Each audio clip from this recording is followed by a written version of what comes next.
आज का ये एपिसोड शुरू करने से पहले एक छोटी सी बात। क्या आप भी अपना पॉडकास्ट बनाने की सोच रहे हैं? तो एंकर ट्राई कीजिए। ये पॉडकास्ट बनाने का सबसे आसान तरीका है।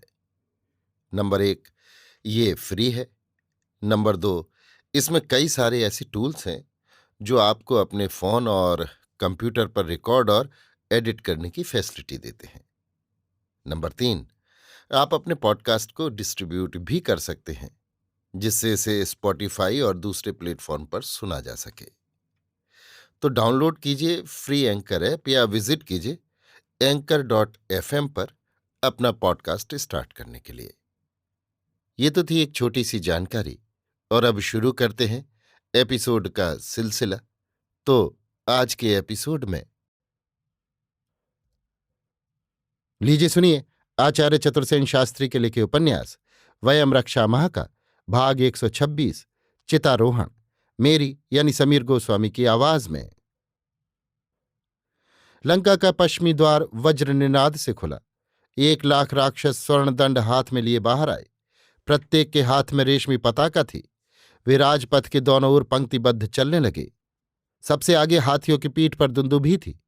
मेघ गर्जना के समान उनका गंभीर रव दिगंत में व्याप्त हो रहा था। उनके पीछे पैदल सेना की कतारें बढ़ी। उनके पीछे घोड़े और हाथियों पर धनुर्धर। शोक ध्वनि में करुण वाद्य बज रहे थे। असंख्य राक्षस वीर स्वर्णवर्म पहने, स्वर्ण ध्वज लिए, भारी भरकम खड्ग कमर में लटकाए, सिर नीचा किए, शस्त्रों को पृथ्वी पर टेकते हुए आगे बढ़े जा रहे थे।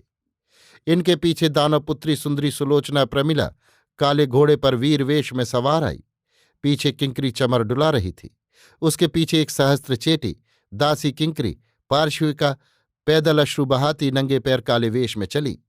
दासियां कौड़ियां और खीलें फेंकती जा रही थीं। गायिका करुण गीत गाती जाती थी। सागर तीर पर, जहां अनंत नील नीर के इस ओर दूर तक स्वर्ण बालुका का समतल मैदान सूर्य की धूप में चमक रहा था, वहां महती चिता रची गई। उसमें मनोचंदन, अगरू और गंधपलाश के ढेर लगे हुए थे। राक्षस वीर नंगी तलवारें ले पंक्तिबद्ध खड़े हो गए। पुरोहित वेद मंत्र पाठ करने लगे। सुपूजित शव चिता पर रखा गया। सुलोचना ललाट में सिंदूर बिंदु लगाकर गले में पुष्पमाला पहनकर चिता पर आ बैठी।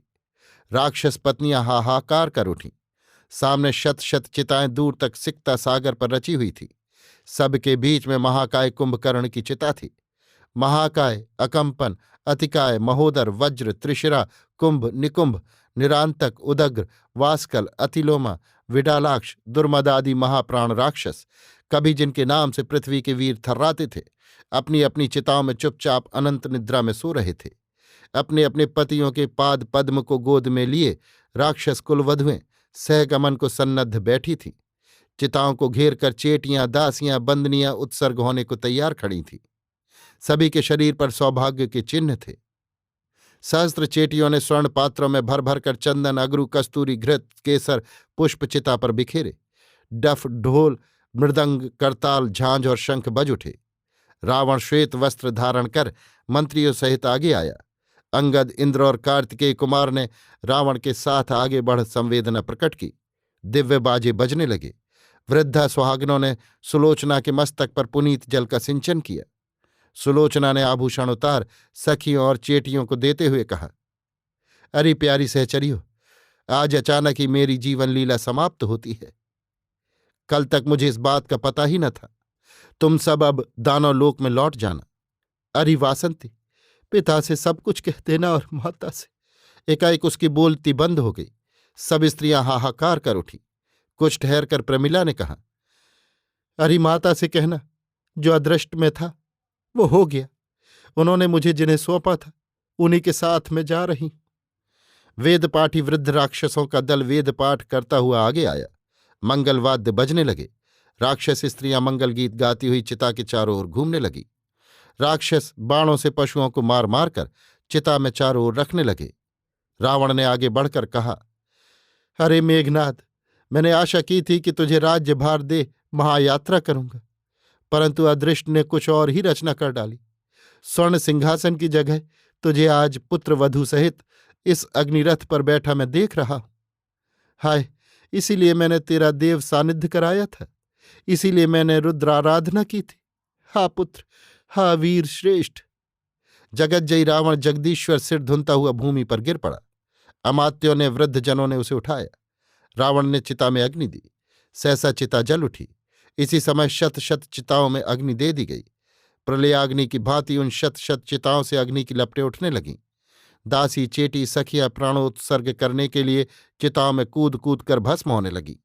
बाजों की गड़गड़ाहट, बंदीजनों के जय जयकार, आर्तजनों के विलाप और योद्धाओं के चीत्कार से समुद्र तट उस समय प्रलय काल के अग्नि समुद्र की भांति भयानक हो उठा। धनी वेग से आकाश फटने लगा। 10,000 घड़ों की दुग्धधार से अतिरथी की चिता बुझाई गई।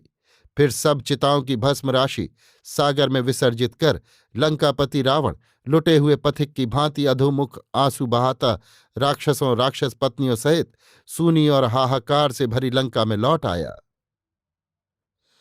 अभी आप सुन रहे थे आचार्य चतुर्सेन शास्त्री के लिखे उपन्यास वयम रक्षामः का भाग 126 चितारोहण, मेरी यानी समीर गोस्वामी की आवाज में।